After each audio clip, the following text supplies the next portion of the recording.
आई आई शांत व्हा ना. आमची पुरगी अक्कल शिकवते मला. सहन नाही करणार मी अजिबात. आई त्यांनी तुम्हाला सॉरी म्हटलं ना. गप्प बस निलिमा. डोकं अतिशय फिरलेले माझं. गप्प बस, कळलं ना. ललिता शांत हो, शांत. काय झालं? का चिडलेस एवढी? सगळा पैसा गेला, राहतं घर गेलं, अजून अब्रू नाही गेलेली. अजूनही जहागीरदारच आहे मी. आणि कालची मुलगी अक्कल शिकवते मला. मला बोलते सहन नाही करणार, ऐकून नाही करणार मी तिचं. पाणी. हा आण सगळ्यांना पाणीच पाठ. भांडव चल, भांडव चल. हो हो. ललिता शांत. निलिमा काय झालं ग? तिला काय विचारता, मला विचारा काय झालंय ते. ही स्वानंदी सगळ्या घराच्या किल्ल्या स्वतःच्या कमरेला लावून आता मला कनवटीला लावायला निघालीये. पण असं सहन नाही करणार, असं ऐकून नाहीच घेणार मी तिचं. स्वानंदी ते म्हणतात ना, घरचं झालं थोडं, व्यायाने धाडलं घोडं, तशी अवस्था झाली आहे. त्या घोड्याला तबेल्यात नेऊन बांधते की नाही बघा, तरच नावाची ललिता. हळदी कुंकवाचं निमित्त करून स्वतःच्या बहिणीकडनं माझा अपमान करून घेतलाय सगळ्यांच्या देखत. सगळ्यांच्या देखत मान खाली घालायला लावली तिने मला. आई प्लीज तुम्ही शांत व्हा ना. किती चिडताय अहो, तब्येत बिघडेल तुमची. अजून माझं राग तिने बघितलेलाच नाहीये निलिमा. आता स्वानंदी माझा राग बघेलच, बघच तू. ही संपदा काही बोलली का? हो, तीच प्रश्न विचारत होती मला. घर का गेलं, अंगावर दागिने का नाहीये, साधी साडी का नेसले, गळ्यामध्ये साध्या मण्याची पोत काय, एकदा 10 17 60 प्रश्न विचारत होती भवानी. ते देशपांडे ते गप्प बसले का सगळे? तुमच्या सुनेने सांगितलं होतं ना, थोबाड बंद करून ठेवा. सगळ्या जणी मुख गिळून गप्प बसलेल्या होत्या.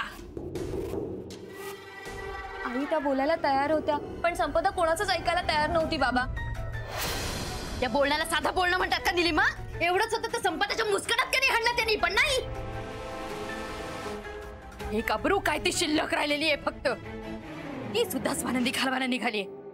देवाची मावशी आहेतच तिला फूस लावायला. त्याही होत्या का तिथे? नसणार का? त्या होत्याच. आपलं कुणी कधी वाईट करायला निघालं की त्यांचा पाठिंबा असायलाच हवा. त्या बाईला तर आता सोडणारच नाहीये मी. हे पूर्णपणे चुकीचं झालेलं आहे. आणि ना डोक्यावर चाललंय आता, माझ्या सहन नाही होते मला. पण स्वानंदी तुमच्याच बाजूने बोलत होती ना. सगळ्यांना गप्प बसवलं तिने. जो अपमान व्हायचा होता ना, तो झाल्यानंतर फुंकर मारायला आली ती स्वानंदी. ते जळायचं होतं ना, ते आधीच जळून गेलं होतं. नंतर मारे आली चांगली सून असल्याचं नाटक करायला. हे सहन नाही करणार आता मी. तिची चूक झालेलीच आहे आणि त्याची शिक्षा मी तिला भोगायला लावणारच. सत्य आहे. स्वानंदीची आई कशाला फोन करते आता मला? आई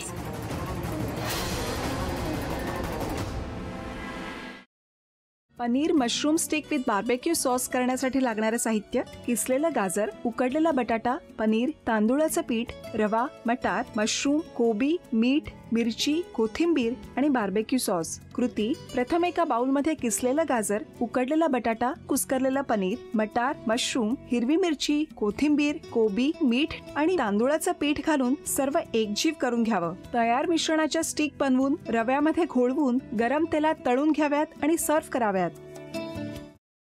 स्वामी, कोणता भक्त हाक मारतो आहे? ध्यानात इतके मग्न आहात. बाणाईला भेट घ्यायची आहे देवी. वाटलंच मला. ही अस्वस्थ असणं स्वाभाविकच आहे. तिच्या दृष्टीने हे सारंच गोंधळून टाकणार आहे. अशा वेळी तिला तुम्हाला किंवा मला भेटावं असं वाटणं हे स्वाभाविक आहे. नमस्ते अंकल जी. वो हमें आपसे कशा करता आलेस तू इथे? विकीची चारी करायला? काय समजतो काय स्वतःला तू? अरे आजारपणात माझा जीव वाचवला म्हणून घरातल्या पोरी बाळींवर. अरे कुठून कुठून येता तुम्ही, नाही ते उद्योग धंदे करता इथं. खपवून घेणार नाही मी सांगतो तुला. मी फार वाईट माणूस आहे, लक्षात ठेव. पोलिसात देणार होतो तुला. केवळ विखे आडवा आला म्हणून लक्षात ठेवलं, ते इथून दिंड काढणार होतो तुझी मी. मामा, आता आपण काहीच करू शकत नाही.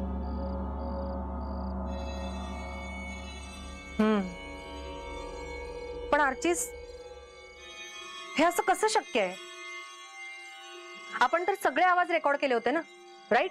हो. मग हे असे कोणते आवाज रेकॉर्ड झाले जे आपल्याला ऐकूच आले नाहीत? I mean, how can it be possible?